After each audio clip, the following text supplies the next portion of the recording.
Congrats to the New York Knicks for finally winning a championship. It was crazy, and I think this series actually showed me that this finals was more about the Spurs losing a championship than the Knicks winning a championship. And what I mean by that is, obviously the New York Knicks are champions. They won. They beat the Spurs fair and square.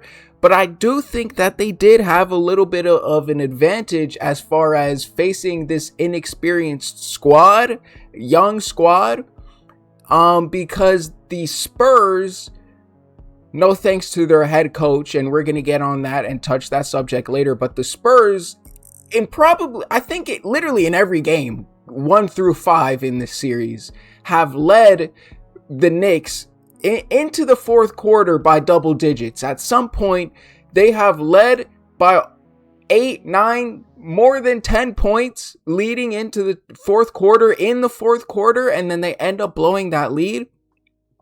And then we can touch on a various amount of factors. First of all, as a coach, Mitch Johnson, you're an embarrassment, bro. You deserve a sound effect for that one. It's not just the fact that you have Dylan Harper, who's proven himself all finals. You're treating Dylan Harper like he's just like he's Keldon Johnson. No offense to Keldon Johnson.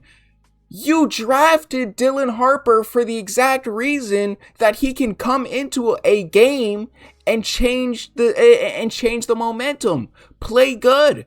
You're treating him like he's this backup point guard. He was the second pick in the draft. Are you kidding me? He was right behind Cooper Flagg. And then he comes out, and this is how good Dylan Harper is. He even said it at the beginning. You know what? I'm cool with being a backup. My time will come. You know, I think he even compared himself to the OKC. Like he said, you've seen it before. I'm loosely paraphrasing, but I'll show the quote and everything. That's spot. You're not gonna get the keys all day like James Harden was in the Thunder. Right. Yeah. Come on the bench, 6 man for 3-4 years waiting for his turn. So like everyone got to wait for their turn.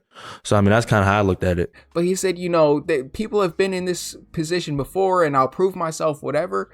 Yeah, your starter, if you're Coach Johnson, you're so in love with the fact with De'Aaron Fox that he literally went scoreless in the fourth quarter, and you still gave him minutes over Dylan Harper, who has outplayed De'Aaron Fox in every game in this finals. Every single game. Besides game 3, when they won at MSG. But besides that game, it was still Dylan Harper that even got them in the game in the first place. It's clear that Dylan Harper has better chemistry with Wembanyama, right? As far as they're younger, they've built that connection. They have more relatability. It's clear. So I do think that this was more about the Spurs being more inexperienced because besides De'Aaron Fox, really nobody on this team, and Mason Plumlee, but he doesn't even get minutes. I'm talking about prominent people that play on the Spurs. They don't have finals experience, let alone a playoff experience, right? You can maybe look at De'Aaron Fox and Luke Cornett. Those are the only two people that have really playoff and finals experience, and that number 43 guy that was on OKC and Detroit. But besides that, the starting 5 for the Spurs is young, and I'm glad that they got this experience. This was really their only chance. And you can say that for the Knicks as well, but I mean, you got to think about the Western Conference next year. You're getting a healthy Doncic, you're getting a healthy Joker, you're getting a healthy Gilgeous, MVP Gilgeous. You're getting a healthy Steph, and they're all going to have new and improved teams.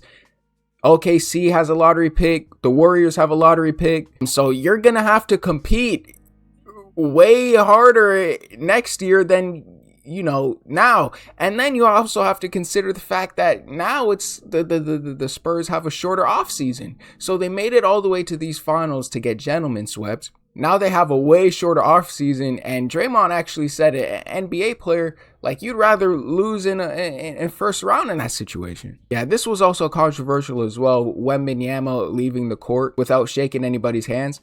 I don't think anybody on the Knicks is going to cry themselves to sleep after winning a championship because, well, he did give us a handshake. Nobody cares but like some people on the internet that are just making a non-story a story.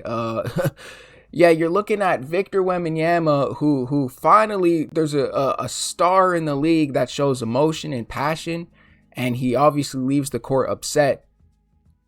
He didn't pull no Anthony Goatman Edwards tactic trying to dap up the whole squad. It's funny how that all comes back full circle.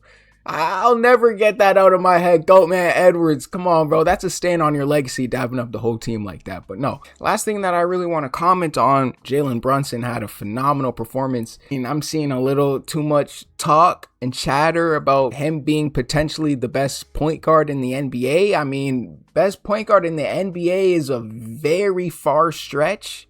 You're stretching it already at best point guard in the East. I understand that he won a championship, but he's not better than Cade. I'm not gonna lie. People are forgetting about Halliburton. I'm taking Halliburton over Brunson. Are we not forgetting what Halliburton did in 2024 in the playoffs, and then stretching it to Game 7 to OKC? I'm taking Halliburton over Brunson. So I best point guard in the East is even a stretch. And then we go to the NBA.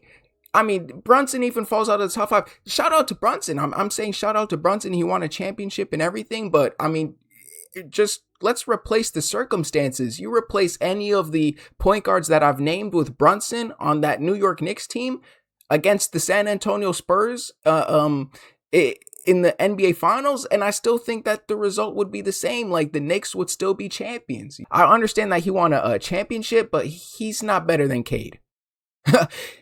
He's not. Never. And then best point guard in the NBA, I mean, I mean, Gilgeous is 10 times better than this guy. Doncic is 10 times better than this guy. Steph is 10 times better than this guy. I get it. He's in he's a top 10, I even think top 5 point guards is debatable. But I'll give Brunson the respect. I'll give Brunson, you know what, just to be generous, because Tyrese Halliburton was injured, I'll give him top 5 in the NBA point guards. I'll give him top 5 just because Halliburton was injured.